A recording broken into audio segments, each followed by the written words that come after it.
part 2, guys. I was able to get the gearbox out. Definitely took some persuasion.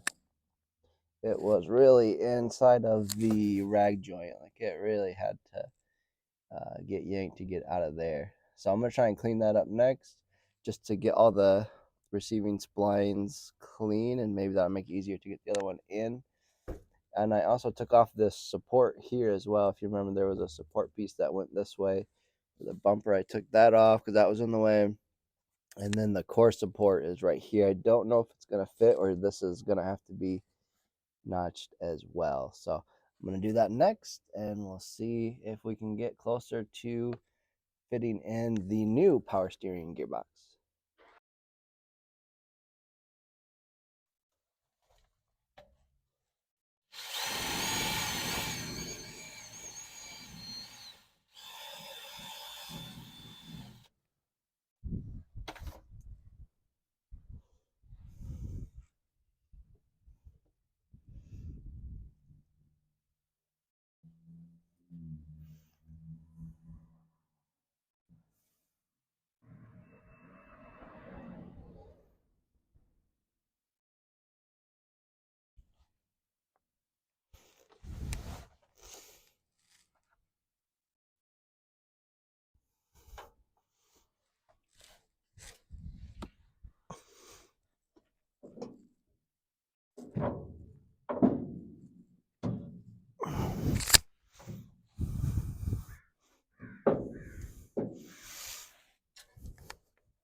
Alright guys, so here is the rag joint that came out of the truck. I was going to just reuse it. It seemed like it was in okay shape, but then I started to look closely when I was putting it back in, and I realized that there's a bunch of splines that are worn out. I don't know if you can see this right here, but it's basically almost half missing. So there's only splines on half of the rag joint. So it's kind of hard to see in the video probably, but that does seem like a bit of a safety factor. I can kind of see it.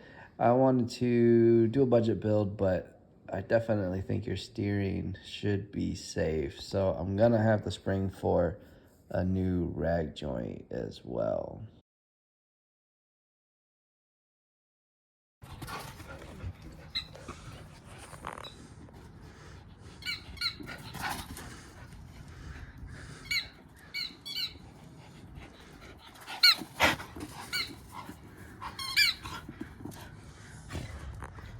Say hi, Ted. All right, well, this is the second part of the video, and definitely ran into some roadblocks, but we kind of knew we were going to when I started taking things apart. So the first thing that I found is that the spline on the power gearbox versus the non-power gearbox is slightly larger. So this one is just a little bit larger than the non-powered one. So I will definitely have to get a new pitman arm.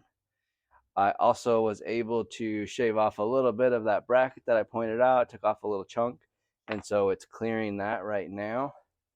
But as mentioned before, once I got this thing apart, I did notice it's missing a very large chunk of this in here. So I'm gonna have to get a new one of these rag joints, which, you know, it's not wonderful, but it's not very much money, and it seems like a pretty important thing for safety. You wouldn't want to lose your steering going down the road. So I think that is an acceptable expense.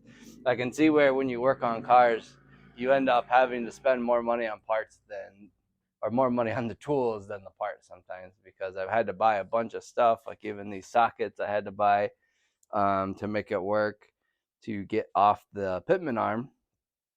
And that was like $25 or something, and that keeps adding up. I did return the pitman arm puller to O'Reilly's, but I'm going to also rent another one to get off the other side of the arm. It looks kind of like a ball joint. But I've got to get that off of the rest of the steering component so that I could replace that.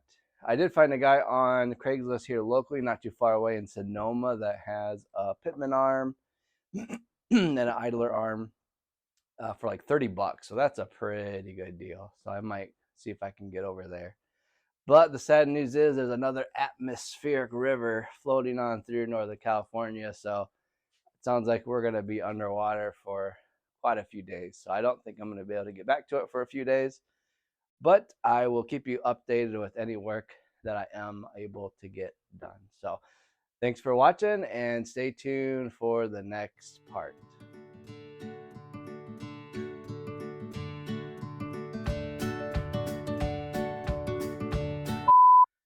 Testing of the audio to see if it works. Get better.